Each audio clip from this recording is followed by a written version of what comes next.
Principal duty or obligation is to ensure quality education. What is quality education? Making sure that basic education is really solid, because if it is not solid, it affects the quality of secondary education.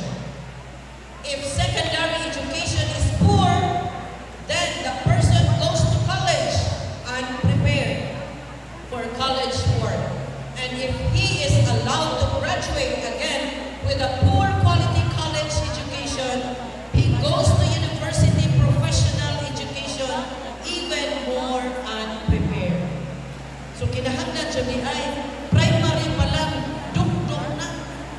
Kaya nung abot nila sa elementary, dugang na lang dugdog. Kung yung abot sa secondary, dugang na lang pong pig sa wag pa kayo mahulma. Kuta. Kaya ang abot sa college, magtarong lang yung hulma ang kuta. Kung unsa may gusto hulmaon sa kuta. I mean sa bata. Muna nga, basic yun, aris tumoy, kinahanglan sugda na natong daan. Aron, graduate niya sa college, nindot na kaayo ang ato ang produkto ng mga estudyante.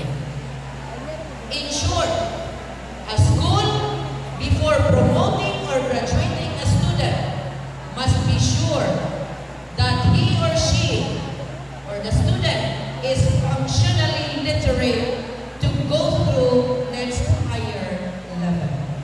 So kung mahimo ito na ito, gagikan pa sunod pagto diya sa tuloy, nga matarong yun na itong pahiluna ang bata, nindot yun kaayo ang resulta tingali sa ato ang mga bata. Tinuod, daghan ang mga factors affecting the learning of the child. Pero sige po ko hinunto. Sa unang panahon, eskwela kong elementary, kinapobrihan ang dyan po ni Kaadyo. Na okay lang lang ako. Huwag man ako pwede parang kwantong na pobrimi, na lisod mi. Dapat ganing ko ni kay eskwela high school. Adyo ganing kay dahil adapt na mo. Gawa ko ka ng adapt dyan nga ipaputsong nila. Siya lang yung gasto na kong high school. Yan tungod gani kay mauwaw ko atong panahon ng mga adyo o pisyon 20 pesos kada buwan. Usahay pa, di ko ka-test. Kay mauwaw ko balik-balik sing pangadyo. Diya, lisod man kay mo promise ka, linya, kinatasaan ka dyan linya. Mahunga na lang itong linya, ikaw na, nahunga ng test, nahunga ng kauban. Yun anak kalisod, pero nahimo nag-ipagpuyarapag successful. Si tingali, because tingali ito sa mga motivation sa mga teachers. Kaya ako, mga teachers, elementary pa, itagaan ako, Gina, mamaistra ka.